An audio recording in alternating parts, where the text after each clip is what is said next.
Hello, students.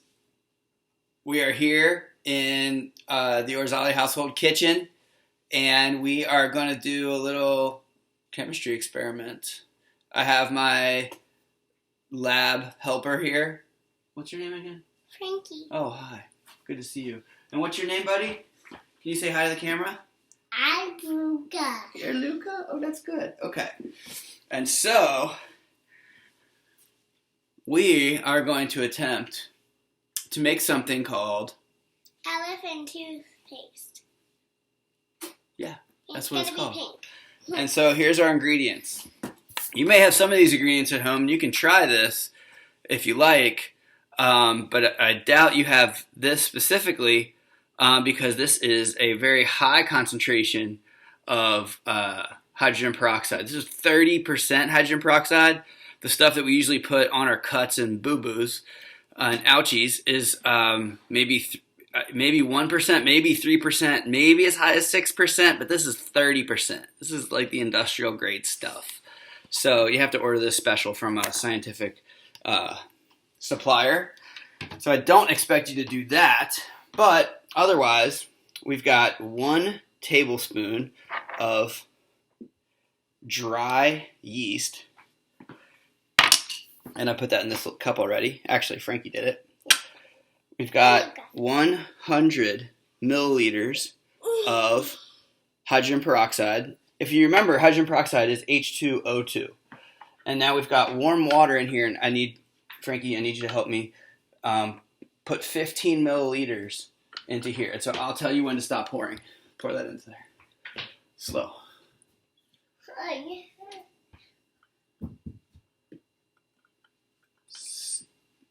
Stop. Okay, a little bit too much, so I'll fix it just a little bit. And so, all right, that looks good. So, we're gonna dump this in. So we have a bottle here with just some food coloring, and not shockingly, Frankie chose pink. That's my favorite color, so yeah, I choose. Okay, Frankie, dump this into the bottle.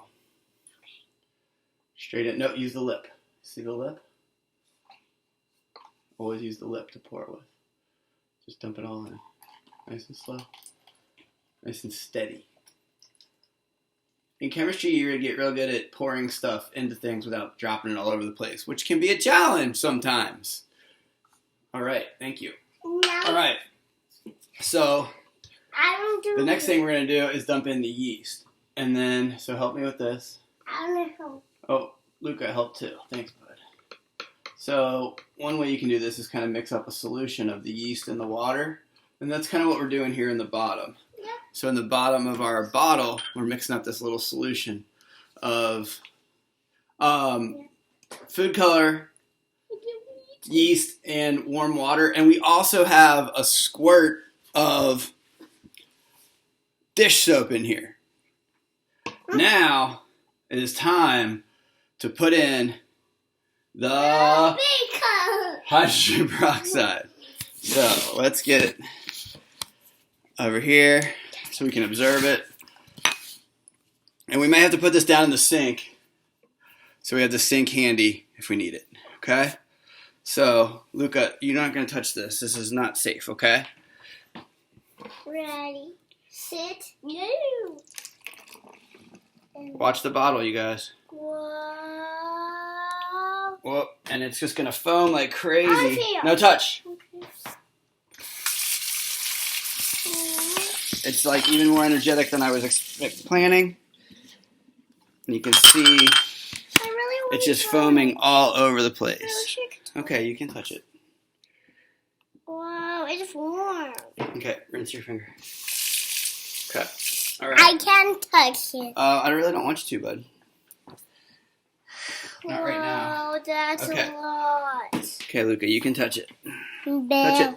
Touch it. No, don't put it in your mouth here. Nope. Rinse your finger. Okay, good job. And so, that's a lot. That's like a volcano. I see. what do you guys notice? Is it still going? Yep. It's going slower though. It's come. Wow. So we didn't even use all the hydrogen peroxide. I only used 50 milliliters of hydrogen peroxide. And then it came bursting out. It came bursting out. Yeah. Can we do it again? This time red. Perhaps. Yes. Still just flowing out of there. It's like a river. What else do you guys notice? It's like a volcano. But what do you see? What's in there? Bubbles. Bubbles. Bubbles that are warm. Warmer than the warm water that we put in the first place. And so there's probably a temperature change here. So temperature change plus bubbles indicates a chemical change. Can't touch. We also mixed together a whole bunch of different chemicals, so there's probably a good chance that there's a chemical change. I don't really think we should touch it because it's a high concentration of that hydrogen peroxide.